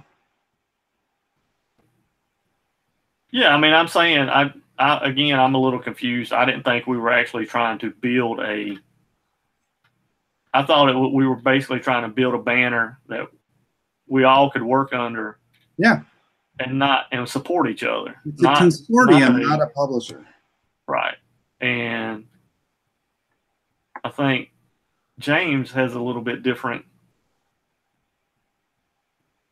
And again, I don't understand. Do you think the 50-50 split is a horrible thing? No, it's standard publishing. That's what I was thinking too. Like, I don't know what. Do they think they're going to find a publisher that's going to do like 25-75? I don't. If they find somebody like that, please let me know, because Well, I think the advantage with Vox is that he runs Freestarter, right? Yeah. Yeah. So if he's going to freestart every single title he does, which I think he should, then that 50-50 split is going to be a lot heftier than. Well, yeah, that's another thing is. He just raised $60,000 in 7 days. Come on, people. I don't know there's too many of us in here that could do that. Right. I know I couldn't do it. Nope.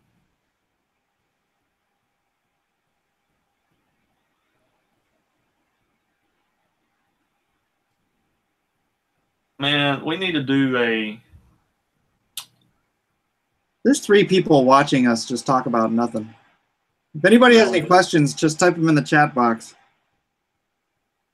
And all we've been doing is flapping our lips. I ain't even really... I was going to say something to you about that. What is it, Lone Star? Isn't that the one you just finished, right? Didn't you do the first issue of that? First issue, yeah. Man, we need to do some kind of crossover. Like,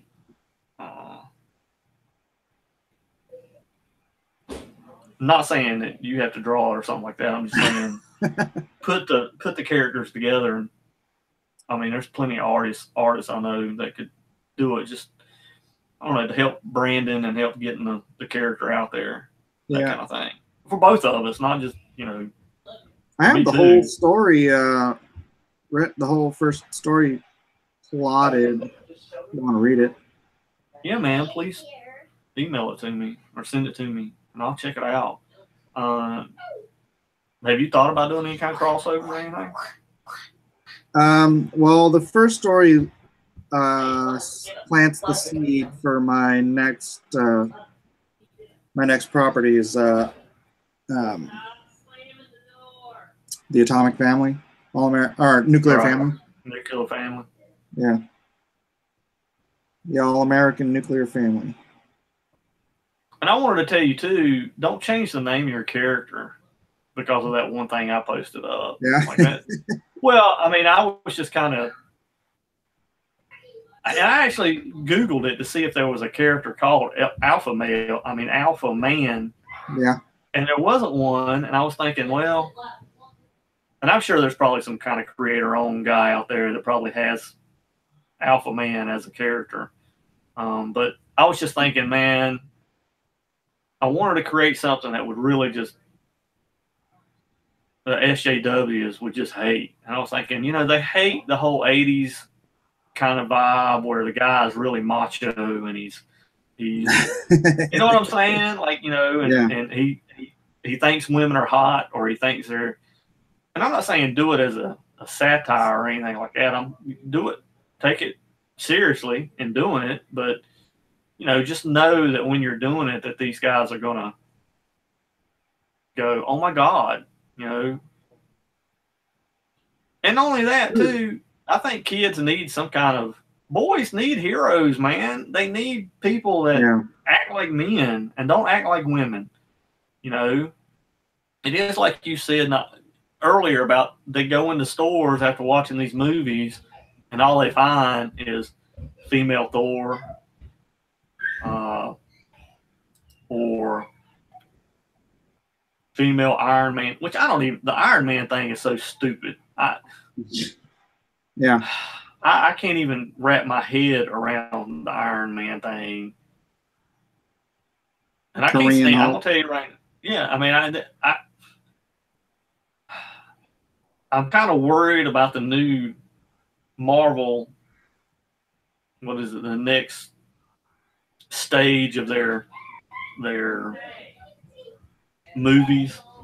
Yeah. The Miss Marvel and the, have you seen how they're drawing Black Widow now in the new Spider-Man cartoon? No. Oh my gosh, man. I almost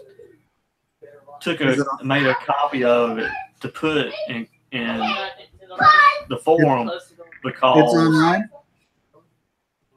Well, I saw the short, like they had a short, like 20 second shot of the new Spider-Man cartoon coming out. And it had Black Widow in it. And dude, she looks just like a lesbian.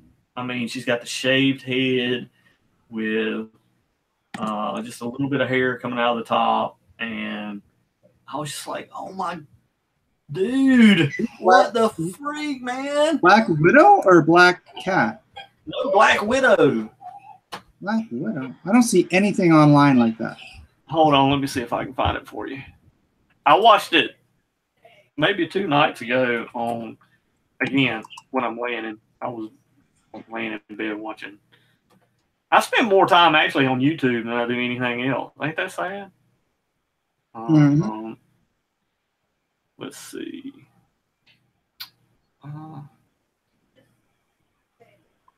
History. Let me see what I can find. I see nothing. I know, man.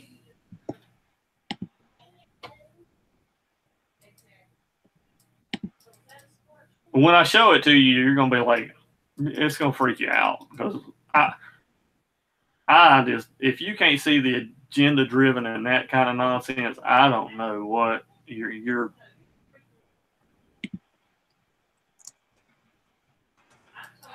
Come on now.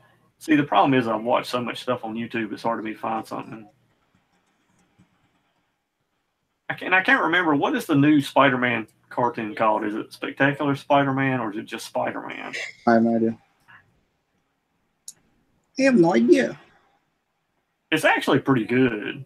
Yeah. I've watched probably the first 6 episodes, and it's got kind of the new Voltron look to it. I don't know if they're using the same designers or. No, I saw the preview for it. It's the Miles Morales one. No, that's something else. That's a movie that's coming out. Oh, it is? Yeah, this December. They're basically, well, dude, you know that was going to happen. They have to have, if they don't have the Black Spider-Man, then the world is going to end as we know it. And I don't really have a problem with Miles, except I just don't see a point. And of course, that movie is based on the whole Spider universe, so there's going to be It's not like the Spider Gwen. What is it? Spider? Is it? It is Spider Gwen, right? Isn't that one of them? But it's got like 2 or 3 female Spider-Man in it, and I'm going. So how like many? Spider Girl, Silk, Spider Woman. Well, you know they got to put Spider Woman in it because isn't she the lesbian one now? I can't tell which ones are which anymore. So I don't know. I'm not following. But that's what that movie is all about, and they're making Miles Morales. It's kind of like they're all in a different universe, and somehow or another the movie is going to bring them all into one. But my problem is what's the point of even having Spider-Man anymore if you got 9 other characters that are just like him and have the same exact powers? Of course, they've made Miles Morales. He's better than Spider-Man. I mean. In the new cartoon, I think he has a different power. He has some different powers than what Peter Parker has. And they're going out of their way. Okay, here it is. I just found it. Let me see. Do you have a share screen button on your? You go to the left. See up on the upper left corner of your Google. Hold on. Hangouts. Let's see.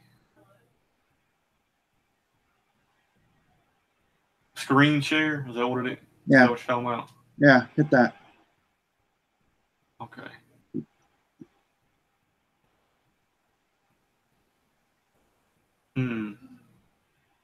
Almost to share the content, blah, blah, blah, blah. Okay. I don't know what that just did. You're sharing. That was your screen. Now click on the image. Okay, hold on. Click on the window that you want to see. Okay. Look, this will be easier right here. I done told you, man. You're talking to somebody that has no idea about. Really?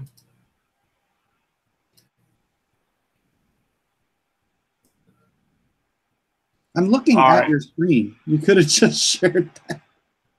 Well, I shared it to your Facebook. Yeah. Hold on. Now I gotta go on my phone. I know, man. You got to do something. I know that's I'm terrible at that. I'm trying to work here. You should have known better. Well, this is part of your work. You have to see, what they're marketing and how they're doing some crazy crap now. And I'm telling you, when you see this, you're gonna like.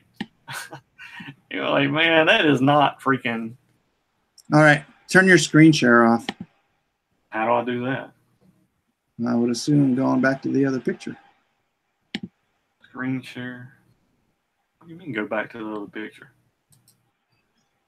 There. Is that better? Right. That do it? Are you seeing my screen now? Yeah. Yeah. Well, no, I'm not. I'm seeing you, and I'm seeing your son walking behind you. Going. Oh, really? What's up, Gigi? Daddy. What? What? Daddy. Speak. Huh? Daddy. Party's later.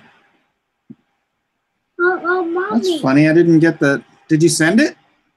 It's in your Facebook Messenger. Yeah. Did you hit send? Yeah. Go ahead. Yeah, I did. Why did it not send it? I don't know. All I see is your Google Hangouts thing. There. Oh, there she is. There she is. All right, let me see.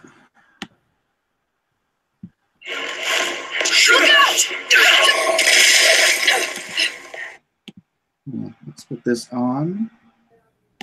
Screen share.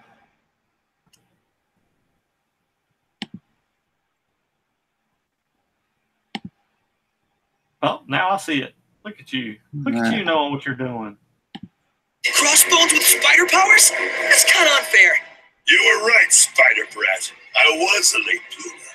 Those cops found out the hard way. I was a late bloomer. I got hit. him. You two handle the I other. got him. Others? Hail Hydra! Like they say, it's not a party until the spider-powered evil army arrives. Level playing field. How's it feel to be like everyone else? Can't say I'm a big fan.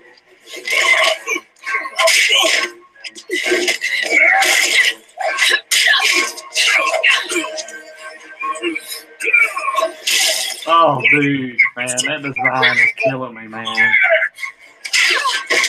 Pull a stall drop. Oh. Is that Okay. not horrible? Yeah, I'm not sure what they need to do that for. I mean, dude, there's no way that that's even. Do you think that looks like Black Widow? Like, man, that's horrible. Man, I don't get it. That's a. Yeah, I don't know. Maybe she got some gum in her hair.